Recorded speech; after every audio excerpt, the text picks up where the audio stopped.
So I've realized something slightly uncomfortable about myself lately, and I spend a lot of time thinking about life and without actually being present in it. I'm either looking forward, replaying things that have already happened, thinking about decisions I've made, whether it's mistakes, my career, my relationships, all the moments I probably wish I handled a little differently. Or I'm looking forward. I'm thinking about the next job. I'm thinking where I'll be in a year, whether this business will work, whether YouTube will grow, whether I'll meet someone, um, whether I'm going to build the life that I actually want. And I think both of those things can be productive. Looking back feels like reflection, looking forward feels like planning. But I'm starting to realize that they're both just always, or ways of avoiding uh, the only part of my life that I can actually experience, and that's right now. That's the present.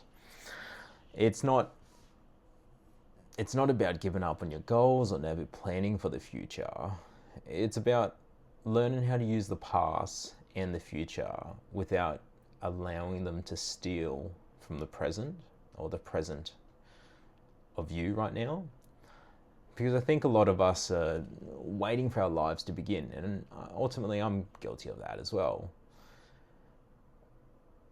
And it's almost like treating life like a waiting room. Since I've been made redundant, I've spent a lot of my time thinking about what comes next.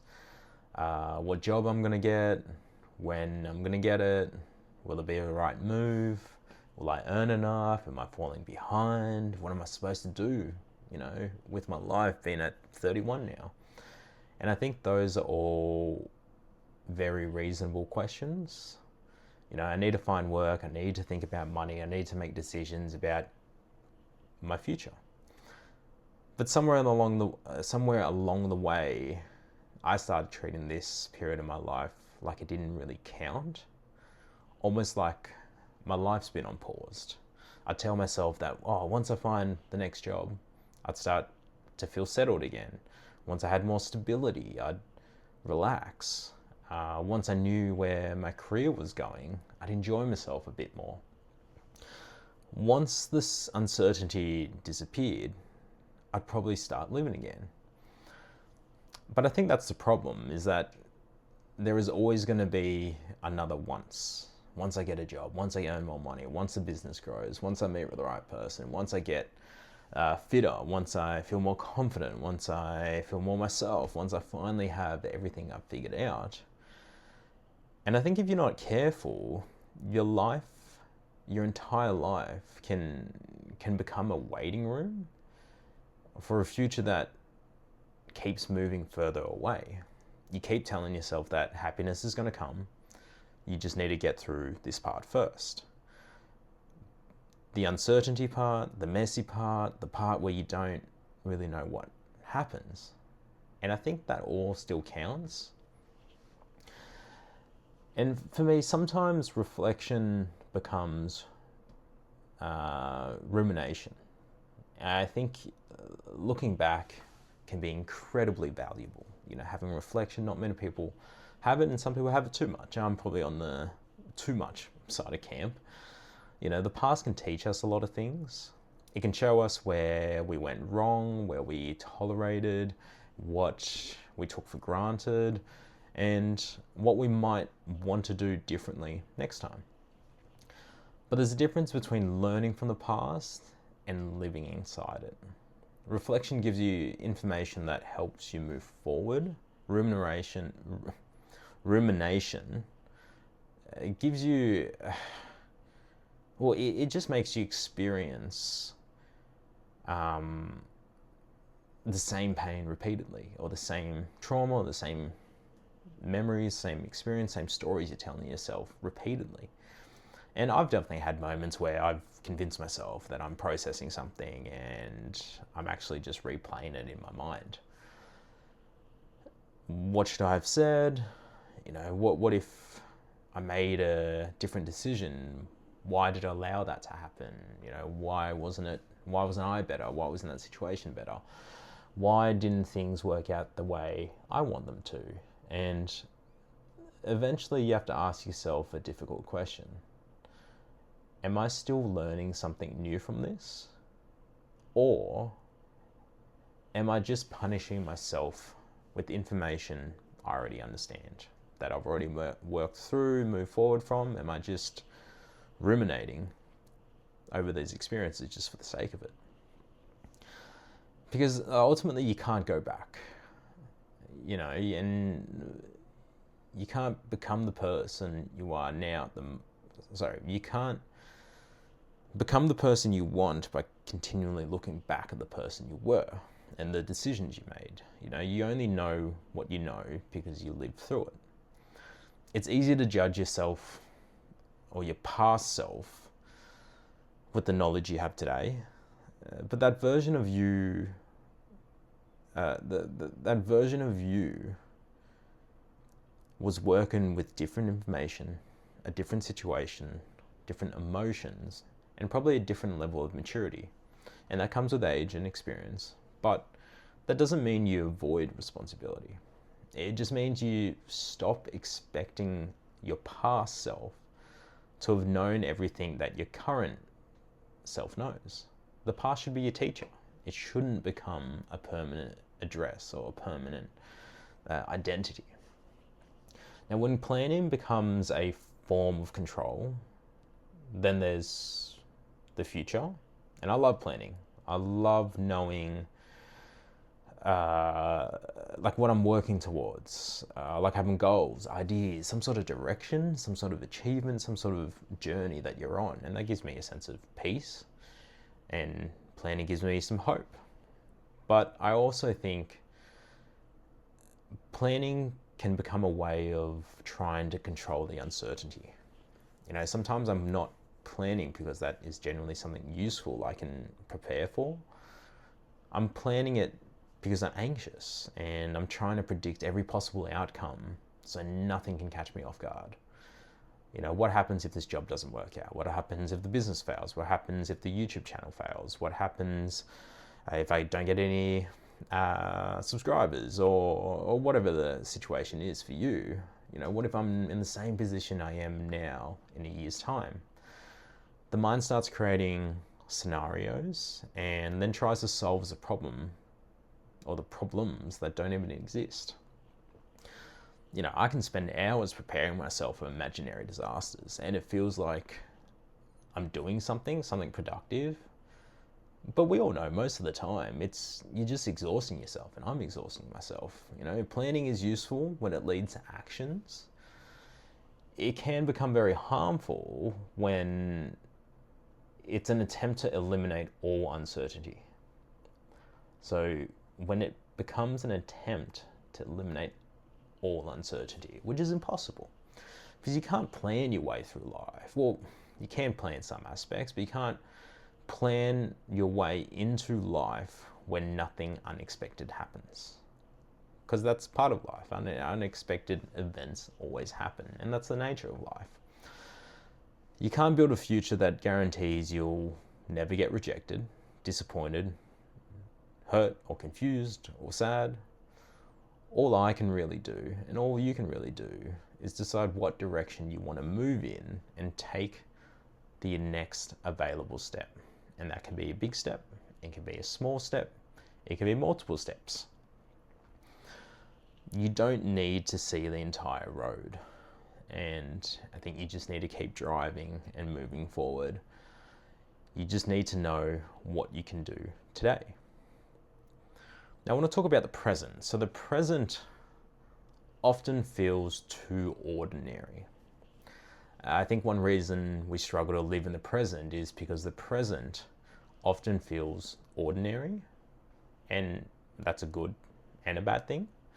The past has a story attached to it. The future has hope and possibility attached to it. But the present might just be you sitting at home on a Monday afternoon, nothing dramatic is happening, you haven't reached your goal yet, you're not looking back at a meaningful memory, you're just here. And being here can be boring compared to everything happening inside your mind. But when I think about moments I miss from the past, most of them probably didn't feel important when I was living them. They were normal days, conversations I didn't know I'd remember, time with people I assume would always be around, small routines I never thought would end, moments that felt ordinary until they became memories. You know, one of those random nights out or unplanned activities that you do with friends that just turn into an amazing memory. And I think that's what makes this so difficult. You know, we often don't recognize the meaningful parts of our lives whilst they're happening. It's like the common saying of you don't realize you're in the good days until you pass them and you reflect back and they're the good days. And I've had many of those instances happen in my life. And I don't want to keep reaching for the future, looking backwards and wishing I paid more attention. You know, living in the present doesn't mean ignoring your problems. I also want to be clear about something. Living in the present doesn't mean pretending everything is amazing.